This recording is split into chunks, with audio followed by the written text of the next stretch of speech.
While I know nutrition is important in building a great physique, remember again that muscular growth must be stimulated first before good nutrition becomes a factor. For years, we have been reading in the various muscle magazines that bodybuilding is a science. One magazine even calls itself a journal devoted to the science of bodybuilding, while another goes on to claim to do research. Yet these same magazines tell us that because we are all unique, we each require different training routines. What a massive contradiction. These same people who are trying to sell us the science of bodybuilding on the one hand are also telling us that bodybuilding is anything but exact, that there are no universal truths or principles, and each and every one of us has to be his own scientific agent and discover what works for us. Bodybuilding cannot exist as a science under those conditions, as science is a very exacting discipline. The fact is, however, that bodybuilding is a science, one that arises from specific principles of exercise physiology and nutritional science. It's true we are all unique as individuals, but physiologically we are all essentially the same. The biochemical changes that result in muscular growth in Mike Mentzer are the same for all of those of you listening to this seminar. And it follows from that the stimulus required to induce those very specific biochemical changes is the same for everyone. There is no mystery at all surrounding the requirements of muscle growth. The single most important factor influencing the rate of muscular growth, as I hope we all know by now, is intensity of effort. This is true for everyone who has ever lived, not just Mike Mentzer, Ray Mentzer, or Casey Viator. True, some will grow faster than others due to a greater innate adaptability, but we all grow faster when the intensity of our effort is maximum. Think about it this way. If you want your muscles to get progressively larger and stronger, something about your workouts must progressively alter.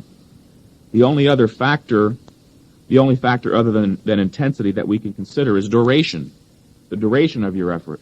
And if duration had to progressively increase to stimulate progressive size and strength increases, then by the time we reach the upper limits of our potential, we might be training all day long. That's impossible, obviously, as the body only has a limited capacity to cope with such prolonged stress. I hope it's clear what I'm trying to say. In order for a training routine to be productive, it must, of course, stimulate growth. And once growth has been stimulated, it must be allowed to take place.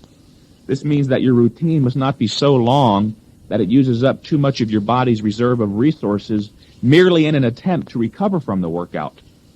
Bear in mind, the first thing the body must do after a workout is recover what was used up during the workout.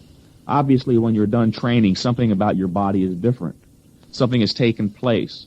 Things have been used up. Energy has been used up, nutrients, chemical reserves, and so forth. And the first thing your body has to do after that workout is not grow, but recover and restore what was used up. Again, this refers to the concept of recovery ability. Only once it has recovered will it grow, assuming then again that growth has been stimulated first.